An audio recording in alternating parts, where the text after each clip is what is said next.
Salam şagirdlər, bugün sizinlə iki nöqtədən keçən düz xəttin tənliyi ilə tanış olacağıq. Bizə A x1 y1 və B x2 y2 nöqtələri verilir. Bu nöqtələrdən keçən düz xəttin bucaq əmsalını tapaq. K bərabərdir, düz xəttin bucaq əmsalı K ilə işarə olunur. Y2 çıx y1 bölünsün x2 çıx x1. Bu nöqtələrdən keçən düz xəttin tənliyi isə y çıx y1 bölünsün x çıx x1 bərabərdir y2 çıx y1 bölünsün x2 çıx x1. Bunlara aid nümunələr verək. Baxaq.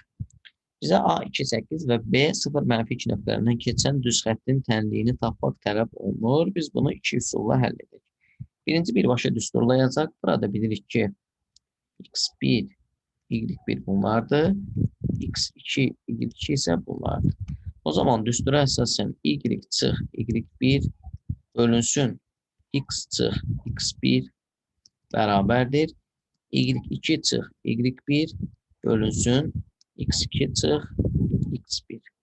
Deməli, y minus 8 bölünsün x minus 2 bərabərdir. Mənfi 10 böl bunu burada yazaq. Mənfi 10 böl mənfi 2 bərabərdir 5-ə.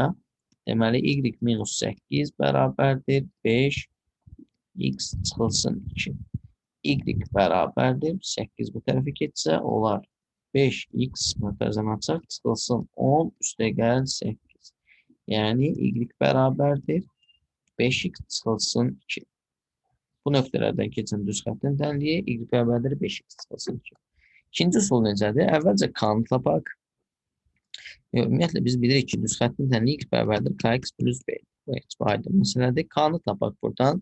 K bərabərdir y2 çıx y1 bu tərəfdə tapışıq. Bölünsün x2 çıx x1 bərabərdir 5-ə. K-nı tapdıqdan sonra bizdə x da var, y də var. A və B nöqtələrdən istənilən birini seçib verilmiş tənlikdə yerinə yazaq. X 0-dır, y mənfi 2. Yəni, mənfi 2 bərabərdir K vur x üstə gəl B. Buradan da B bərabər olur mənfi 2. B-ni tapdıq, K-nı tapdıq. Aparıq tənlikdə yerinə yazsaq, y bərabərdir kx üstə gəl B. Yəni də düz xəttin tənliyin 5x minus 2 olaraq aldıq.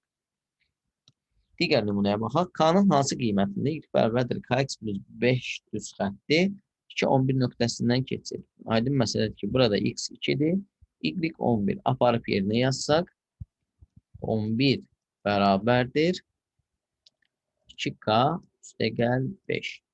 2k bərabərdir 11 çıx 5, yəni 6. K da bərabər olur 3-ə. Deməli, K-nın 3 qiymətində bu düz xətti 2,11 nöqtəsindən keçir. İzlədiyiniz üçün təşəkkür ederim.